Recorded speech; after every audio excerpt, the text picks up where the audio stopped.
नमस्कार, आप देखें एनबी न्यूज और मैं हूं आपके साथ प्रियव्रत दीक्षित। तो बीजेपी ने यूपी के चुनाव के बीच विपक्षी दलों में बड़ी सेंधमारी की है। बीजेपी ने मंगलवार को सपा गठबंधन में शामिल अपना दल कमेरावादी और कांग्रेस को बड़ा झटका दिया है। अपना दल कमेरावादी के प्रदेश अध्यक्ष राजवंश सिंह भगवा दल में शामिल हो गए हैं। वहीं यूपी महिला कांग्रेस की महासचिव प्रियंका किशोर भी अब बीजेपी के साथ आ गई हैं। साथ ही आपको बता दें कि यूपी चुनाव के बीच भोजपुरी एक्ट्रेस शिखा मिश्रा बीजेपी में शामिल हो गई हैं। इसी बीच कांग्रेस पार्टी को एक और बड़ा झटका लगता हुआ दिख रहा है।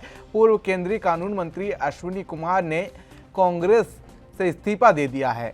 उन्होंने अपना इस्तीफा सोनिया गांधी को भेज दिया है। उनके मुताबिक वे पार्टी के बाहर रहकर समाज की अब बेहतर सुविधा दे पाएंगे। तो वहीं आपको बता दें कि लखनऊ में बीजेपी में जो नेता शामिल हुए हैं उनमें आपको बता दें कांग्रेस नेता प्रियंका किशोर बीजेपी में शामिल हुई हैं। तो वहीं अभिनेत्री शिखा मिश्रा बीजेपी में शामिल हुई हैं। पूर्व विधायक अशफाक खान अहमद बीजेपी में शामिल हुए हैं। बसपा नेता डॉक्टर राज नारायण सिंह बीजेपी में शामिल हुए हैं। अपना दल के राजवंश पटेल भी बीजेपी में शामिल हुए हैं। तो वहीं अन्य दलों के नेता भी बीजेपी में शामिल हुए हैं। बीजेपी प्रदेश कार्यालय में ये ज्वाइनिंग कार्यक्रम रखा गया था। तो वहीं प्रदेश अध्यक्ष सत्येंद्र देव सिंह ने ज्वाइनिंग करवाई है। अपना दल कमेरावादी के प्रदेश अध्यक्ष बीजेपी में शामिल हो गए हैं। प्रदेश अध्यक्ष राजवन पटेल ने बीजेपी ज्वाइन कर ली है। पूर्व सांसद कमल किशोर की पुत्रवधू बीजेपी में शामिल हुई हैं। प्रियंका किशोर ने भी आज बीजेपी का दामन थाम लिया है। राजेश तिवारी के साथ शिखा मिश्रा समेत कई नेता बीजेपी में शामिल हुए हैं। जनता पार्टी से पूर्व एमएलए अशफाक ने बीजेपी की ज्वाइन ली है।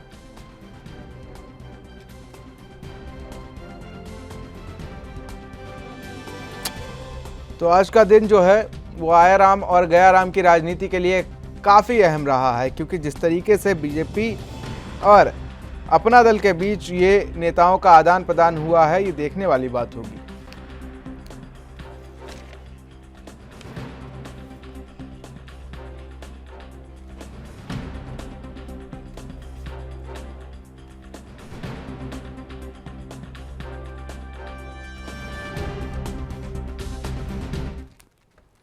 और फिलहाल चुनाव के बीच, क्योंकि जिस तरीके से 2 चरणों के चुनाव हो चुके हैं और अभी भी 5 चरणों के चुनाव यूपी में बाकी हैं, तो वहीं पंजाब में 20 तारीख को वोटिंग है। और इसी बीच आया राम और गया राम की राजनीति नेताओं के लिए आम बात बनी हुई है, क्योंकि जिस तरीके से स्वामी प्रसाद मौर्य बीजेपी छोड़ सपा में आ गए थे, तो अब कई नेता जो हैं वो अपना दल छोड़ के, कांग्रेस छोड़ के आज बीजेपी में शामिल हुए। क्योंकि जिस तरीके से बीजेपी की टूट सी गई थी, अब आपको बता दें कि उतनी ही मजबूत स्थिति में ये नेता करते हुए दिख रहे हैं। फिलहाल इसी पर चर्चा करेंगे और हमारे साथ आपका तमाम मेहमानों से परिचय करा देते हैं। सीके ठाकुर हमारे साथ कांग्रेस से मौजूद हैं, साथ ही सर्वेश्वर पाठक हमारे साथ राजनीतिक विश्लेषक के तौर पर मौजूद हैं। सर्वेश्वर पाठक जी, शुरुआत आपसे ही कर लेता हूं कि जिस तरीके से यूपी चुनाव का बिगुल फूंक चुका है, कांग्रेस में भी 20 तारीख को चुनाव है, 10 तारीख को नतीजे आ जाएंगे, 10 मार्च को नतीजे आ जाएंगे, उसके बीच भी अभी भी आया राम और गया राम की राजनीति लगातार जारी है। नेता इधर से उधर पाला बदलने से पीछे नहीं हट रहे हैं। सर्वेश्वर पाठक जी, कैसे देखते हैं आप इसको? देखिए, ये चुनावी मौसम था, इसमें टूरिज्म की बहार रहती है पॉलिटिकल पार्टी का। वो एक पार्टी को देख के दूसरी पार्टी में अपना डेस्टिनेशन चेंज करते रहते हैं। हाँ। मुझे ये अचरज होता है कि बीजेपी अब इतनी बड़ी लार्जेस्ट पार्टी बन चुकी है और उनके पास जनता का अपार समर्थन है यूपी में। कोई अगर बहुत बड़े नेता हो, जिसमें जितिन प्रसाद थे, आरपीएन सिंह थे, और भी जैसे ज्योतिरादित्य सिंधिया उधर एमपी में थे, इस सब टाइप के कद्दावर नेता अगर आते हैं तो ठीक है, बात है। छोटे मोटे नेताओं को शामिल करवा के फिर बाद में वो पार्टी का ही नुकसान करते हैं। जैसा कि हमने देखा कि स्वामी प्रसाद मौर्य, ये सैनी जी, ये सब दूसरी पार्टी से बीजेपी में आए थे और आखिर ये चुनाव आते ही उन्होंने कितना बड़ा बीजेपी के साथ कुठाराघात किया। तो बीजेपी को अब इस तरीके के नेताओं की एंट्री अपनी पार्टी में बंद करनी पड़ेगी। उससे क्या प्रॉब्लम हो रही कि बीजेपी कैडर की पार्टी मानी जाती है। वहां का एक बूथ मैनेजमेंट का कार्यकर्ता भी बहुत ऊपर तक पहुंच सकता है। उसका एग्जाम्पल हम देख चुके हैं। नड्डा जी अभी प्रेसिडेंट हैं, वो भी कभी छोटी पद से कार्यकर्ता थे बीजेपी में। तो ऐसे नेताओं को पूर्ण तरीके से बीजेपी को जांच पड़ताल करना चाहिए कि आखिर इनके आने का मंशा क्या है। हाँ, जैसे समाजवादी पार्टी की जो बहुत अपर्णा यादव जी आई, तो वो पिछले 5 सालों से मुखर थी। प्रधानमंत्री जी मोदी जी के जो भी प्रयास थे, जो भी पॉलिसीज आती थी, उस पे अपना खुल के मत देती थी। और वो मत मतलब आम जनमानस में होता था, सोशल मीडिया पे होता था। बिल्कुल तो बिल्कुल। और जैसे अदिति सिंह जी आई, तो उनका एक वर्चस्व है कांग्रेस में। तो अब बीजेपी को भी थोड़ा देखना पड़ेगा कि किस नेता के आने से इनको फायदा हो रहा है और किसको आने से बाद में फिर इन्हीं को कुठाराघात करके इनको समस्या में डालेंगे। चलिए चलिए, सर्वेश्वर पाठक जी, सीके ठाकुर साहब हमारे साथ बने हुए हैं, कांग्रेस से हैं। ठाकुर साहब, आज तो बड़ा तगड़ा झटका लग गया आपको अश्विनी कुमार के रूप में, कैसे देखते हैं इसको? चुनाव बिल्कुल मुहाने पे, पंजाब की बात कर लें, यूपी में तो चल ही रहा है, गोवा मणिपुर सब में चुनाव चल रहा है, और इसी बीच पूर्व कानून मंत्री का इस्तीफा।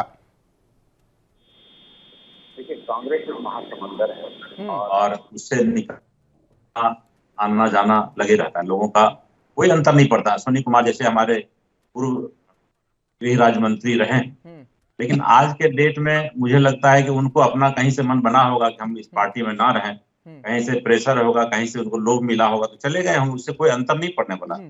हमारे प्रियंका किशोर जी हैं, ये सब आते जाते रहते हैं लोग। चुनाव में देखिए, जनता वहां मन बना ली है। जनता दो चरण का मतदान हो चुका है, 2 चरण के मतदान का रुख आपने देखा।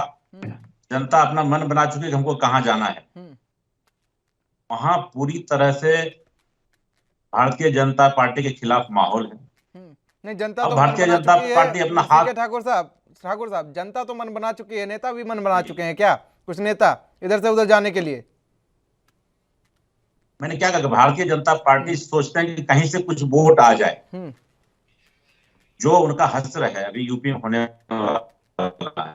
कहीं ना कहीं कुछ ले आए, 10-20 वोट जुगाड़ करके ले आए तो हमें कुछ फायदा नहीं, ऐसा कुछ होना नहीं।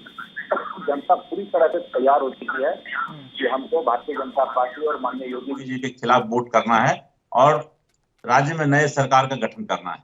तो वो नए सरकार की गठन किसकी होगी? क्या आप देखते हैं कि इस तरीके से आपने कैंपेनिंग की है, किस तरीके से चुनाव प्रचार किया गया है, किस तरीके से जनता को साधने की कोशिश की गई, लगता है आपको कि आपने अच्छी तरीके से किया है, या इस तरीके से सीधी टक्कर समाजवादी पार्टी और बीजेपी की मानी जा रही यूपी में? आप अपने आप को कहां देखते हैं 2 चढ़ने को चुनाव में? बिल्कुल सही कहा आपने, सीधी टक्कर है, समाजवादी पार्टी और भारतीय जनता पार्टी के बीच टक्कर है।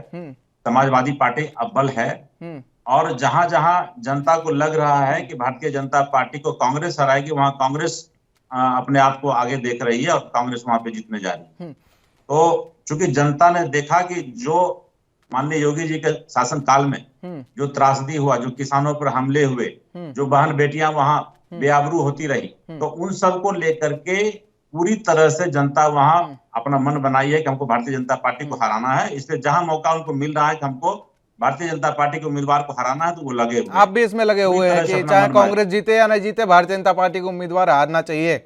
इतनी ताकतवर लग रही है बीजेपी आपको कि आप भी मिल गए, आरएलडी भी मिल गई, और समाजवादी पार्टी थी बसपा मिल गई, सब मिलके बीजेपी को हराने पे लगे हुए हैं। नहीं, हम लोग तो कांग्रेस को जिताने में लगे हुए हैं। अच्छा, नहीं, ये बात आपने अभी तक एक भी बार नहीं कहा है सीके ठाकुर साहब, आपने सीधे कहा है कि योगी जी के खिलाफ वोटिंग करवानी है। नहीं, मैंने नहीं कहा, वो हो रहा है, जनता ने मन बनाया। नहीं, आपने ही कहा, अभी कहा आपने कि योगी जी के खिलाफ वोटिंग कर रहे हैं। चलिए, हमारे साथ पुष्पलता पाल भी बीजेपी से जुड़ी हुई है। पुष्पलता जी, बहुत बहुत स्वागत है आपका इन बी न्यूज पर। आज तो बहुत तगड़ी सेंधमारी कर दी आपने, चाहे हम बात कर लें कांग्रेस नेता प्रियंका किशोर की, ये बात कर लें, या शिखा मिश्रा की बात कर लें, या पूर्व विधायक अशफाक खान की बात कर लें, सभी बड़े चेहरे हैं। देखिए, कितने भी बड़े चेहरे हों, इन चेहरों से कोई फर्क नहीं पड़ने वाला है भारतीय जनता पार्टी पर।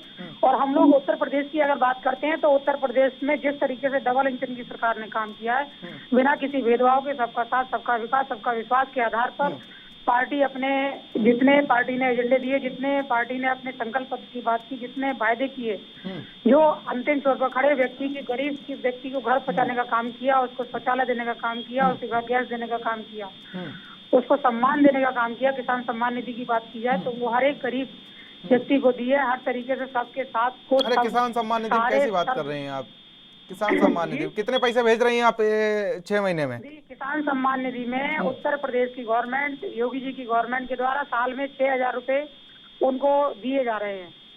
साल में 6,000 रुपए, मतलब 500 रुपए महीने? 6,000 रुपए, जी जी, 500 रुपए महीने, 500 रुपए महीने। डीएपी की बोरी पता है आपको कितने की आती है? देखिए, बोरी पता है, लेकिन पहले की सरकारों ने तो वो भी नहीं दिया। डीएपी बोरी 900 रुपए में आती थी, 1900 में पहुंच गई। जी, मैं कह रही हूँ कि पहले भी बोरी आती थी, पहले मैं अब 1900 की पहुंच गई या 900 की थी, ठीक।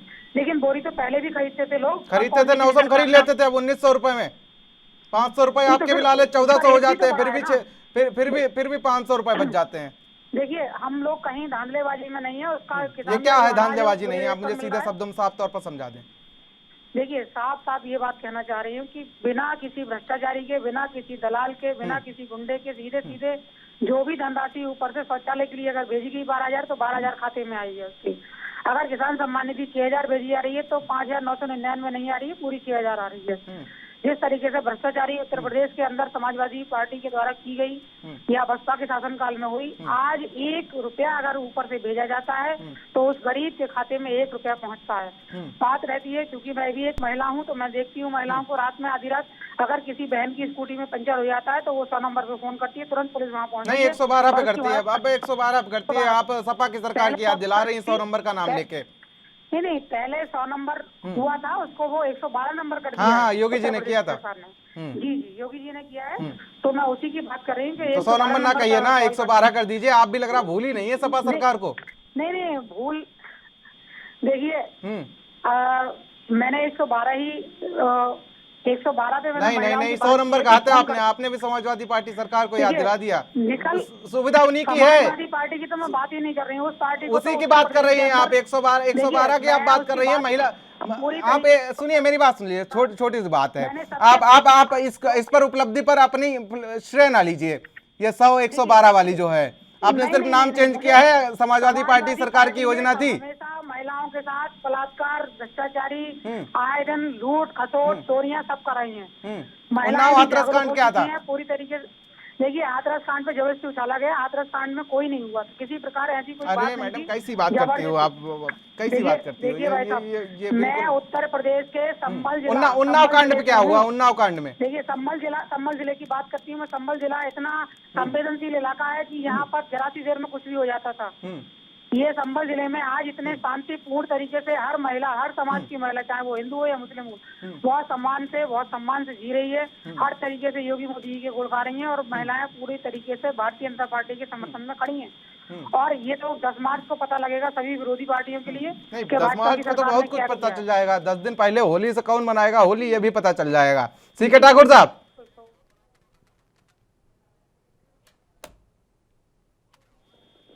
हेलो जी। सीके ठाकुर साहब, तमाम बीजेपी की जो योजनाएं थी उन पर बात हो गई। आया राम गया राम की राजनीतिक बात नहीं कर पाई है।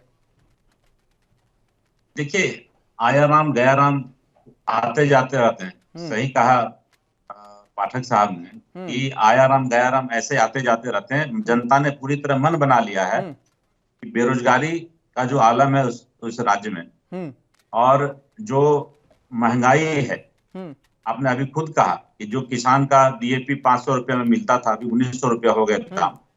उसी ढंग से पेट्रोल है, मतलब लोग मोटरसाइकिल से कहीं आना जाना भी नहीं हो पा रहा है। तो ये काफी लोगों के साथ समस्या हो गई। तो इन समस्याओं को ध्यान में रखते हुए जनता वहां वोटिंग कर रही है। इन लोगों के आने जाने से अब राजवंश सिंह जी जो अपना दल में अपना पार्टी बनाए थे, उनका क्या अस्तित्व अब खुद ही जान रहे थे। उन्होंने देखा कि चलो कुछ नहीं होना है तो मैं इधर ही अपना कुछ हाथ पैर माला तो भारतीय जनता पार्टी जो मिलना होगा मिल जाए।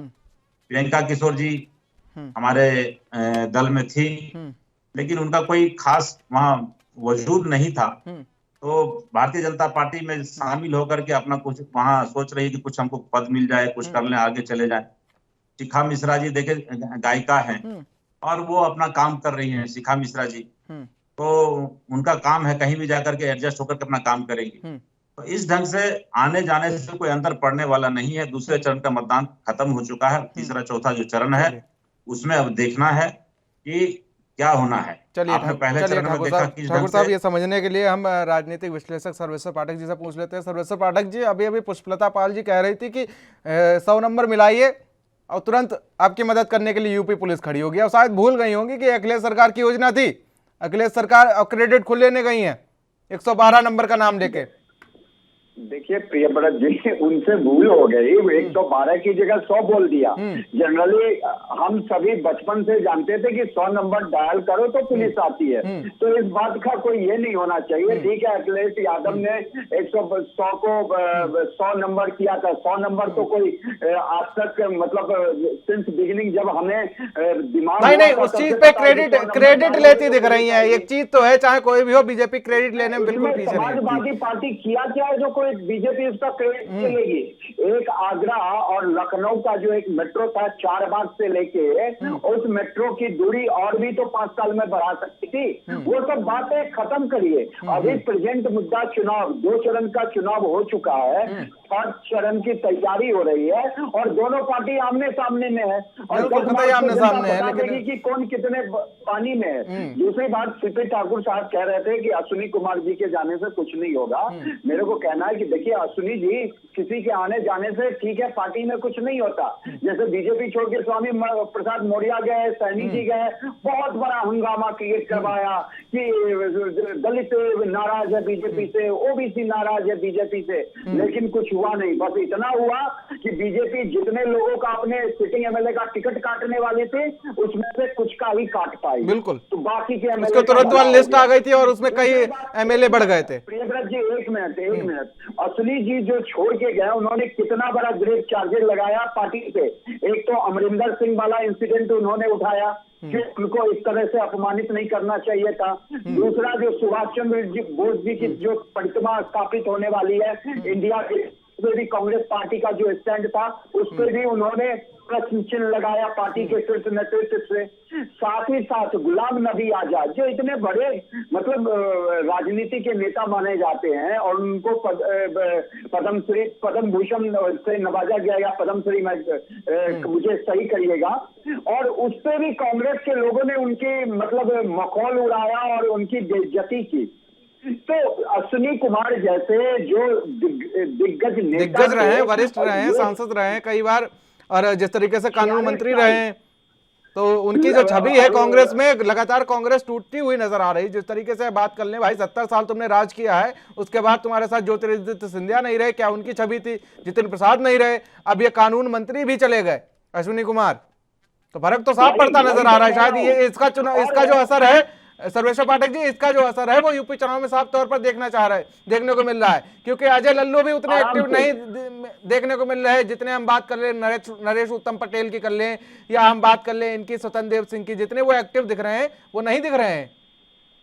नहीं, और वही मैं कह रहा हूं ना कि अगर कल ही हमारा 2य चरण का चुनाव यूपी में संपन्न हुआ, इस चरण में पिछले बार चुनाव में कांग्रेस का क्या परफॉर्मेंस था? 2 सीट थी और 7% का वोट शेयर उनको मिला था।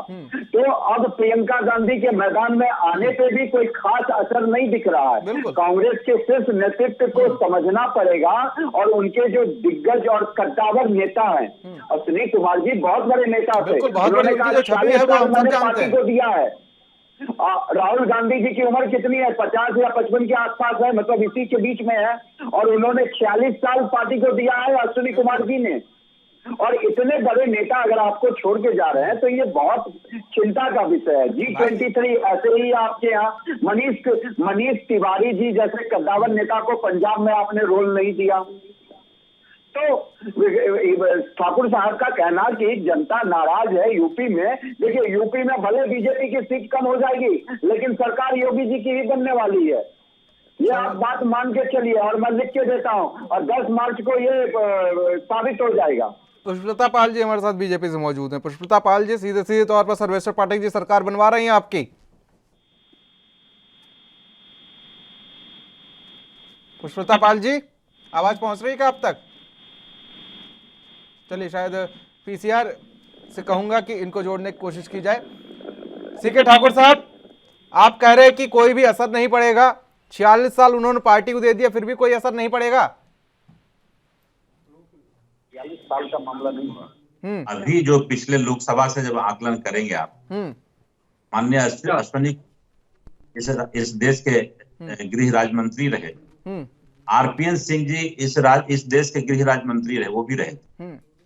तो आरपीएन सिंह के जाने से जो पडरौना में उनका जो हाल चाल है, अभी आप ले सकते हैं वहां पर, बिल्कुल वो खुद भी चुनाव लड़े थे, तो क्या कर पाए? नहीं, कांग्रेस पर इसका असर जरूर पड़ेगा पंजाब में, क्योंकि जिस तरीके से कांग्रेस लगातार यहाँ पर अब जो दो फाड़ हो चुके हैं, सिद्धू और चन्नी के बीच में लगातार जिस तरीके से विवाद देखने को मिल रहा था, कैप्टन अमरिंदर सिंह को साइड कर दिया गया था, लेकिन अब इसका असर जरूर देखने को मिलेगा पंजाब चुनाव में। सिद्धू और चन्नी जी का विवाद तो बिल्कुल ही नहीं है। सिद्धू जी ने जब घोषणा हुई पुनः कि हमारे मुख्यमंत्री अगला चन्नी जी होंगे, तो सिद्धू ने उनको गले लगाया, काफी उनके साथ काम कर रहे हैं मिलजुल कर, ऐसा कोई मामला नहीं। बेटी जो कहती दिख रही थी, लगातार चन्नी पर हमलावर होती नजर आ रही थी, वो कह रही थी कि जिस तरीके से 133 करोड़ जिसके खाते में हो, वो गरीब कैसे हो सकता है। और साथ ही उन्होंने ये भी कहा कि मेरे पिताजी जब तक नहीं जीतते तब तक मैं शादी नहीं करूंगी। ये भावनात्मक तरीके से उन्होंने काबू करने की कोशिश की जनता को। देखिए, वो उनका अपना मैटर है, वो उनकी बेटी है, सीधे उनको तौर पर हम कुछ नहीं कर सकते। लेकिन सिद्धू जी व्यक्तिगत कांग्रेस पार्टी के हैं, नेता हैं। सिद्धू जी का कोई ऐसा बयान नहीं आया बचकानी, वो उनकी बेटी है, उनको लगता सेंटिमेंट कि मेरे पिताजी मुख्यमंत्री बन जाए, तो ये बच्चे का भाव है, वो अपना कह सकती है। चलिए लेकिन माननीय सिद्धू जी ठाकुर साहब, लौटूंगा आपके पास। पुष्पलता पाल जी हमारे साथ एक बार फिर से जुड़ चुके हैं। पुष्पलता पाल जी, सर्वेश्वर पाठक जी ने अभी सीधे सरकार बनवा दी आपकी यूपी में जी, क्या कुछ कहना है इसको लेकर? भाई साहब डिस्कनेक्ट हो गई थी, सुन नहीं पाई थी कि क्या बात हुई बीच में। नहीं, सर्वेश्वर पाठक जी सीधे तौर पर कह रहे थे कि 10 मार्च को मुख्यमंत्री योगी आदित्यनाथ के सिर पर ताज सजने वाला है मुख्यमंत्री का। बिल्कुल निश्चित रूप से सजने वाला है भाई साहब, और हम सब लोग ये देखेंगे कि 10 मार्च को बिल्कुल डबल इंजन की सरकार एजेड काम करेगी अगले आने वाले 5 सालों में।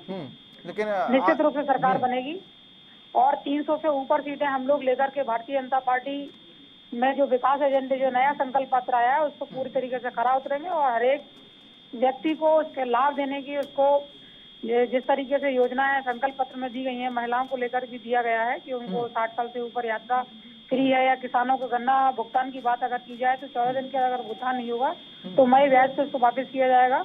गरीब बहनों को भी मुख्यमंत्री आवास के तहत, प्रधानमंत्री ये बातें बाद में। आज आए राम गया राम की राजनीति। सर्वेश्वर पाठक जी, आए राम गए राम से कोई फर्क नहीं पड़ता पार्टी पर। मैं उनसे जरा एक सवाल पूछना चाह रहा हूँ, प्रियव्रत जी।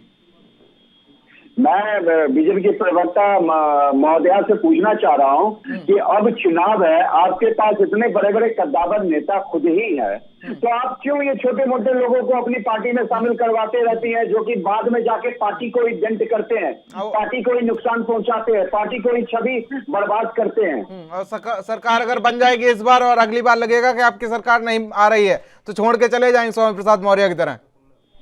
हाँ, नहीं छोड़ के तो जाए। हाँ भाई, उनकी फितरत वही है। पार्टी पे कितना बड़ा आरोप लगाया, बिल्कुल, और उसका कितना बड़ा मतलब ये हो गया था। बिल्कुल सर्वेश्वर पाठक जी, दलित और ओबीसी को एकदम हाशिए पे रख दी है, उसका केयर ही नहीं करती है। लोग तो यहाँ तक ये सोचने लगे थे कि अमित शाह और योगी के बीच में कुछ गड़बड़ चल रहा है। नहीं, मैं ये जो कयास चुनावी पंडित लगाते हैं, वो बहुत कयास लगाए थे प्रियव्रत जी 2019 के इलेक्शन में कि यूपी बीजेपी 30 से 40 सीट लाएगी, और मैं कभी इस पक्ष में नहीं था। मैं कहता था कि ठीक है 72 से कम हो जाएगा लेकिन 60 से ऊपर होगा, और वही हुआ। इस बार भी वही होगा। चलिए फाइनल कमेंट को विरोध का सामना करना पड़ रहा है। चलिए फाइनल कमेंट ले लेते हैं पुष्पलता पाल जी से। पुष्पलता पाल, एक फाइनल कमेंट 10 सेकंड का। देखिए, मैं तो बस यही कहना चाह रही हूँ कि किसी भी प्रकार आए राम गए राम की बात जहाँ से शुरू हुई थी, उससे कोई भी फर्क नहीं पड़ता। आज स्वामी प्रसाद मौर्य जी कहाँ स्थिति पर है, उन्हें न घर का छोड़ा न घाट का छोड़ा। वो आज इस स्थिति में है कि उन्हें सभी लोग देख रहे हैं, जनता देख रही है, सब कुछ देख रहा है। लेकिन भारतीय जनता पार्टी पूरी तरीके से मैं आश्वस्त करती हूँ और लिखकर भी देती हूँ इस बात को कि हर हाल में 110% भारतीय जनता पार्टी की सरकार बनेगी और योगी जी की सरकार बनेगी। चलिए आप तीनों मेहमानों का हमारे साथ जुड़ने के लिए और बने रहने के लिए शुक्रिया।